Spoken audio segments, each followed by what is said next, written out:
संग मिल गावे। वृंदावन में रास रचावे गोप गोपिका संग मिल गावे। वृंदावन में रास रचावे गोप गोपिका संग मिल गावे। वृंदावन में रास रचावे गोप गोपिका संग मिल गावे। हो नूपुर की धुन प्यारी रे। हो नूपुर की धुन प्यारी रे। हो नूपुर की धुन प्यारी रे। हो नूपुर की धुन प्यारी रे। हो मुझे दे दर्शन गिरधारी रे। तेरी सावरी सूरत पे मैं वारी रे। दर्शन गिरधारी रे। तेरी सावरी सूरत पे वारी रे। भक्त है तू हरि रूप बनाया ब्रह्मानंद मेरे मन भाया। भक्त है हरि रूप बनाया ब्रह्मानंद मेरे मन भाया। भक्त है तू हरि रूप बनाया ब्रह्मानंद मेरे मन भाया। भक्त है तो हरि रूप बनाया ब्रह्मानंद मेरे मन भाया। चरण कमल बलिहारी रे। हो चरण कमल बलिहारी रे। हो चरण कमल बलिहारी रे। हो चरण कमल बलिहारी रे। हो मुझे दे दर्शन गिरधारी रे। तेरी सावरी सूरत पे मैं वारी रे। मुझे दे दर्शन गिरधारी रे। तेरी सावरी सूरत पे मैं वारी रे। तेरी सावरी सूरत पे मैं वारी रे।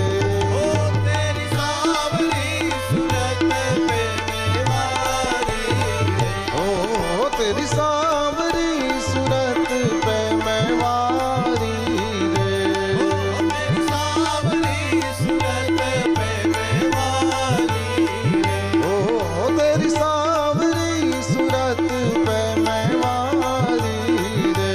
ओ तेरी सावरी सूरत पे मैं वारी रे। मुझे दे दर्शन गिरधारी रे। तेरी सावरी सूरत पे मैं वारी रे। मुझे दर्शन गिरधारी रे। तेरी सावरी सूरत पे मैं वारी रे। બ્રહ્માનંદ સ્વામી આ ભજનની અંદર કહે છે ભગવાનનો અવતાર શું કામ થયો? ભક્ત હેતુ હરિ રૂપ બનાયા. હરિએ રૂપ બનાવ્યું, શ્રી હરિએ અવતાર ધારણ કર્યો. શું કામ? ભક્ત હેતુ, ભક્ત માટે. એટલે કહ્યું કે રાવણને તો સાકેતમાં બેઠા બેઠા મારવો એ રામજી માટે કદાચ શક્ય છે, પણ શબરીના બોરા ખાવા હોય તો પંપા સરોવરના કિનારે ધક્કો ખાવો. વૈકુંઠમાં બેઠા બેઠા શબરીના બોર ન ખાઈ શકાય, વૈકુંઠમાં બેઠા બેઠા સુદામાના પૌવા ન ખાઈ શકાય. વિદુરની ભાજી ખાવી હોય તો ધક્કો ખાવો પડે વિદુરની ડેલીએ. દુર્યોધનને ખતમ કરવો, ચપટીમાં ચોડવો એના માટે મોટી વાત નહીં હોય. હિરણ્યાક્ષ, હિરણ્યકશિપુને, શિશુપાળ, દંતવક્ત્રને મારવા ચોક્કસ એ ત્યાં બેઠો બેઠો કદાચ કરી શકે, પણ ગોપી હારે હાથમાં હાથ લઈને રાસ કરવો હોય, ગોપીનું બનાવેલું માખણ ખાવું હોય તો ગોપીની ડેલીએ જવું પડે, બાકી થાય નહીં. ભક્ત હેતુ હરિ રૂપ બનાયા. પરમાત્મા શ્રી હરિએ ભક્તો માટે થઈને રૂપ બનાવ્યું છે. નંદ બાબાને ત્યાં ભગવાન શ્રી કૃષ્ણનું પ્રાગટ્ય થયું છે. પરમાત્મા શ્રી હરિ એમનું પ્રાગટ્ય તો અષ્ટમીની રાત્રિના છે, પરંતુ વસુદેવજી ટોપલા ઉપર પધરાવીને લઈ આવ્યા છે. મેં જે 2-3 પ્રશ્ન ઊભા કર્યા હતા એના ઉત્તર આપી દઉં ને પછી આપણે 10 મિનિટ માટે રિસેસમાં જઈએ. પહેલો સવાલ, વસુદેવજીએ કૃષ્ણને માથા ઉપર શું કામ લીધા? સામાન્ય છગનમગનનો છોકરો હોય તો એને પણ આપણે માથું ઢાંકીને લઈ જઈએ, સરખી રીતે સાચવીને લઈ જઈએ, કંઈક પણ વાહનની સગવડ કરીએ અને હાલીને જાય છે અને માથા ઉપર ટોપલા. બધા વસુદેવજી એવી રીતે, કાલ થોડા વહેલા આવ્યા પણ આવ્યા તો એવી રીતે જ ને, માથા ઉપર જ. વરસાદની સિઝનમાં આવી રીતે માથા ઉપર શ્રી કૃષ્ણને શું કામ પધરાવ્યા?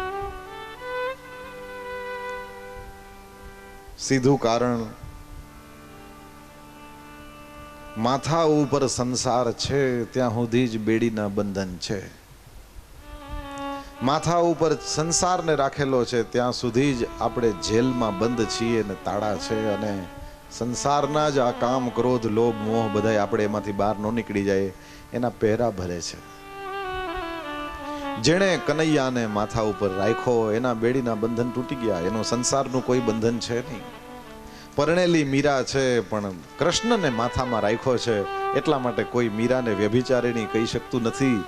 પરણેલી મીરાને પણ કોઈ વ્યક્તિ એ તારા ધણીને નથી હાચવતી ને તારા આને નથી હાચવતી ને કોઈ કહી ન શક્યું. કેમ? બેડીના બંધન છે જ નહીં, કારણ કનૈયો માથે છે. વસુદેવજીએ મસ્તક ઉપર શ્રી કૃષ્ણને રાખીને મને ને તમને બતાવ્યું છે, સંસારની ભયંકર રાત ભલે હોય, વિપત્તિઓનો વરસાદ ભલે મારી તમારી ઉપર પડતો હોય ને કદાચ માથા ઉપર કાળરૂપી સર્પ છત્ર કરતો ભલે વયો આવતો હોય, ચિંતા ન કરશો. મસ્તક ઉપર શ્રી કૃષ્ણને રાખો, બેડીના બંધન ખુલશે, દરવાજા ખુલી જશે, તાળા તૂટી જશે, રક્ષકો બધા પણ સૂઈ જશે અને તમે સુરક્ષિત સામે પાર નંદના ગામમાં, નંદ એટલે આનંદ, એના ગામમાં તમે પહોંચી જશો. મસ્તક ઉપર શ્રી કૃષ્ણને રાખીને મને ને તમને આ શીખવાડેલું છે. પ્રશ્ન પૂછ્યો તો આપણે એવો કે બાપા શું કામ ગયા? માએ જવું જોઈએ. સમજવા માટે સમજો. ભાગવતમાં લખેલું છે, શંકર ભગવાન બોલ્યા છે, સત્વમ વિશુદ્ધમ વસુદેવ શબ્દિતમ યદીયતે. ચોપડીમાં જોઈને નહીં. સારું. અધોક્ષજો મેં નમસા વિધીયતે. સત્વમ વિશુદ્ધમ વસુદેવ શબ્દિતમ યદીયતે તત્ર પુમાન પાવૃતઃ. પરમાત્મા શ્રી હરિના પિતા વસુદેવ કોણ છે? ભગવાન મહાદેવ કહે છે સત્વમ વિશુદ્ધમ. સત્વ શબ્દનો એક અર્થ તો સત્વ ગુણ થાય, આપણને ખબર છે, પણ સત્વ શબ્દનો બીજો મતલબ થાય મન. સત્વ એટલે મન. વસુદેવ કોણ છે? મન છે. અને બુદ્ધિ છે દેવકીજી. મન અને બુદ્ધિ, કારણ કે આનંદ છે કૃષ્ણ. કૃષ્ણ તો આનંદ છે, તો આપણને સૌને ખબર છે. વસુદેવ સુતમ દેવમ કંસ ચાણૂર મર્દનમ દેવકી પરમાનંદમ કૃષ્ણમ વંદે જગદગુરુ. દેવકી પરમાનંદમ. શ્રી કૃષ્ણ તો પરમ આનંદ છે. પરમ આનંદ પહેલા મનમાં પ્રગટ થાય, બુદ્ધિમાં પ્રગટ થાય. નંદભયો થાય ત્યારે પહેલા તમને ખબર પડે છે ને કે નંદભયો થયો, પછી તમારું શરીર ઉઠે. પહેલા તો મનમાં આનંદ આવે. અને જેને મનમાં આનંદ નથી એમને ઠેકડા મારી હગે પણ નહીં, થોડીક વાર થાકી જાય. પણ જેને આનંદ આવ્યો હોય એ તો એને એમ થાય કે આ બંધ ન થાય તો સારું. આનંદ છે તે શ્રી કૃષ્ણ છે. એ પહેલા મનમાં પ્રગટ થાય છે, બુદ્ધિ સ્વીકાર કરે છે, મન અને બુદ્ધિની અંદર પ્રગટ થાય છે. હવે જો વસુદેવ અને દેવકી મન અને બુદ્ધિ હોય તો બુદ્ધિ બહુ ફરફર કરે એ નહીં હારી, અને મનને તમે કોઈ પણ હિસાબે પકડીને રાખી હગો નહીં. બુદ્ધિ સ્થિર હારી, મનનો સ્વભાવ જ ફરવાનો છે. એટલે આનંદને બીજા સુધી પહોંચાડવો હોય તો મનનું જ કામ છે. મન જ કરી શકે, અને વસુદેવ મન છે. એટલે કૃષ્ણને ઉઠાવીને મથુરાથી ગોકુળ મન લઈ જાય છે, એટલે કે વસુદેવજી લઈ જાય છે. ત્રીજો પ્રશ્ન પૂછ્યો તો કે વરસાદની સિઝનમાં રાતના હું કામ ભગવાનને લઈ ગયા, દિવસના નતા હોવડાવી શકતા? એનો ઉત્તર એ છે, શ્રી કૃષ્ણ કોણ છે? પરમાનંદ. અને કૃષ્ણનો જન્મ ક્યાં થયો? મથુરામાં. આ મથુરા શબ્દ છે ને એ અપભ્રંશ છે, સાચો શબ્દ છે મધુરા. હવે મધુરા એટલે મીઠી, હે ને? મધુર એટલે મીઠું, એમ મધુરા એટલે મીઠી. એટલે એનો અર્થ એવો છે કે જ્યાં ભોગો બહુ ભોગવાય છે, ભગવાનનું કંઈ ખાસ નથી, એ મધુરા છે. કંસને ત્યાં ભગવાનની કઈ જગ્યા હતી? અરે જરૂર પડે તો બેનનો ચોટલો પકડીને ડોકી કાપી નખાય. આ વિચારધારા છે આની. બાપને જેલમાં નાખો, પણ બાપ મરે પછી ગાદીએ બેવાની. બાપો તો કઈ મરે, એના કરતા એક કામ કરો, નાખો જેલમાં, આપણે ગાદીએ બેસ જાવ. આ સ્વાર્થ છે, આ દેહાભિમાન છે, આ ભોગવાદી વિચારધારા છે. હવે મન અને બુદ્ધિ પણ આપણી અંદર હોય, અને જો આપણે ખાવો પીવો અને આરામ કરો અને મોજ મજા કરો એવું વિચારીએ ને, તો આપણું ને આપણું શરીર ઈ મધુરા એટલે કે મથુરા. અને એનો રાજા કોણ છે? ઓલો ખાવ પીઓ ને આનંદ કરો એટલે કંસ. હવે આપણા દેહ રૂપી નગરનો રાજા કોણ છે? કંસ છે? એ જોવું જોઈએ. આપણી પાસે એક રોટલો હોય ને આપણા આંગણે અતિથિ આવીને ઊભો હોય તો આપણે એને અડધો રોટલો આપી શકીએ છીએ કે આપણે એને ખબર ન પડે એમ એકલા અંદર જઈને જમી આવીએ ને પછી પાછા બહાર આવીએ છીએ? આના ઉપરથી નક્કી થશે આપણી દેહરૂપી નગરનો રાજા કંસ છે કે નથી. કંસ એટલે સ્વાર્થ, કૃષ્ણ એટલે આનંદ. યાદ રાખજો, કોઈ દિવસ પણ માણસના મનમાં એક હારે સ્વાર્થ અને આનંદ હોય જ નહીં. સ્વાર્થ ને આનંદ નું તમને સ્વાર્થ હોય ને ટેન્શન હોય. આમ જમવા બેઠા હોય, પીરસતા હોય ને એમાં ગરમા ગરમ ભજી આવતા હોય, 8 જણાની લાઈન હોય આપણી પેલા, આપણો 9મો નંબર હોય અને એક ઘાણવો ઉતરીને આવ્યો હોય, એમાં 8 ભજીયા જ હોય. તો ઓલો પીરસવા વાળો પીરસતો હોય તો આપણે આમ જોતા હોય, એકાદો ન લે ને તો અહીં સુધી આવી જાય એમ છે.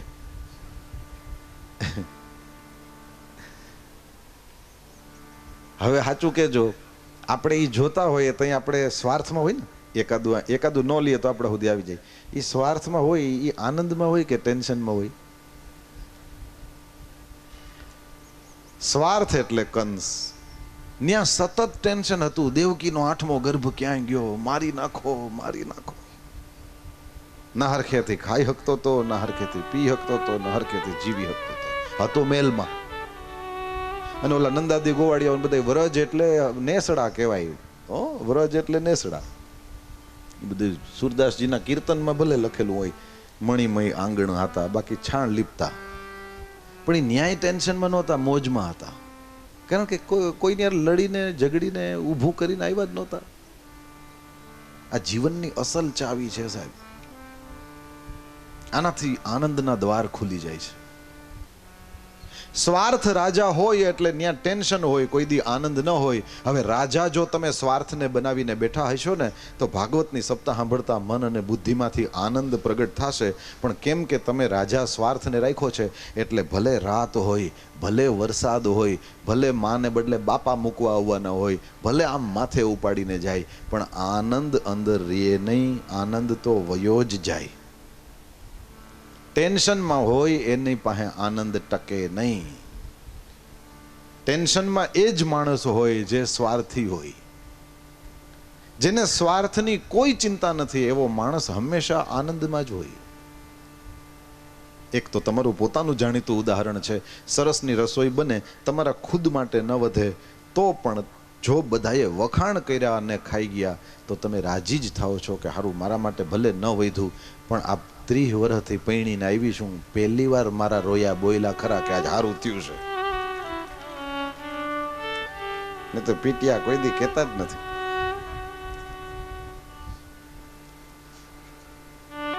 સ્વાર્થ નથી. મારા માટે ન વધ્યું તો પણ પીડા નથી. જુઓ, પણ 2 મીઠા વેણ યાદ રાખજો, રોટલાથી પેટ નથી ભરાતું, મીઠા વેણથી ભરાય છે. નહીં દીધેલી એક પણ શાબાશી નવા 100 સારા કામ થતા અટકાવે. જેણે સારું કામ કર્યું, આ જે લોકોએ આની પાછળ મહેનત કરેલી હોય એ લોકોને તમે જેટલા વડીલો બેઠા છો બધાએ આશીર્વાદ દેવા જોઈએ. છોકરાઓ તમે મહેનત હારી કરી છે, આટલો રૂડો પ્રસંગ કરી બતાવ્યો આવડી ઉંમરમાં. અહીંયા તાળી નથી પાડવાની, આ પતી જાય પછી એના ખંભે હાથ મૂકજો ને કહેજો કે છોકરાઓ તમે સારું કર્યું. કારણ કે નહીં દીધેલી એક પણ શાબાશી નવા સારા 100 કામ થતા અટકાવે, તો એની સામેનું બીજું વાક્ય પણ છે, દીધેલી એક પણ શાબાશી નવા સારા 100 કામ થવડાવે.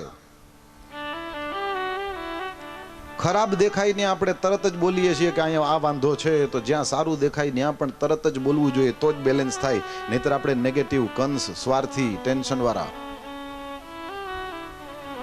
સારું જ્યાં દેખાય ત્યાં કહેવાની આદત પાડજો. ભાઈ અમે તો ખાલી પૈસા દીધા, બાકી તો બધું તમે કર્યું, અથવા તો અમે તો ખાલી હાજરી આપી, પૈસાનું ને બીજું બધું સગવડ તો તમે કરી. આમ તેમ જેણે જે કામ કર્યું હોય, અરે એક ખાલી આમ ગાડલા પાથરવા વાળા હોય ને એને કહેવું જોઈએ તમે ટાઈમસર પાથરી દો છો એટલે બધા સરસ રીતે કથા સાંભળી શકે છે. જે જ્યાં સેવામાં લાગે, પોતાના ઘરમાં જ સેવામાં લાગેલા છે, એમાં કંઈ અહીંયા કંઈ વખાણની આશાએ લાગવાનું ન હોય ને એ લાગ્યા ન હોય, પણ એના સિવાયના જેટલા છે એ લોકોએ ચોક્કસ કહેવું જોઈએ. એટલા માટે તમને ધ્યાન હશે, હું કથા શરૂ કરું ત્યારે દરરોજ કહું છું કે તમે અનુશાસનપૂર્વક શાંતિથી કથા સાંભળો છો. રાજીપો જ્યાં જ્યાં જે સારું દેખાય કહેવું જ જોઈએ, અને એનાથી બીજાને કંઈ ફેર પડે ના પડે, પણ આપણા વ્યક્તિત્વનો વિકાસ તો ચોક્કસ થાય, અને એ જ કરવાનું છે. તો કંસ સ્વાર્થ છે, કૃષ્ણ આનંદ છે. જો તમારે આનંદ જોઈતો હોય તો સ્વાર્થને હટાવો.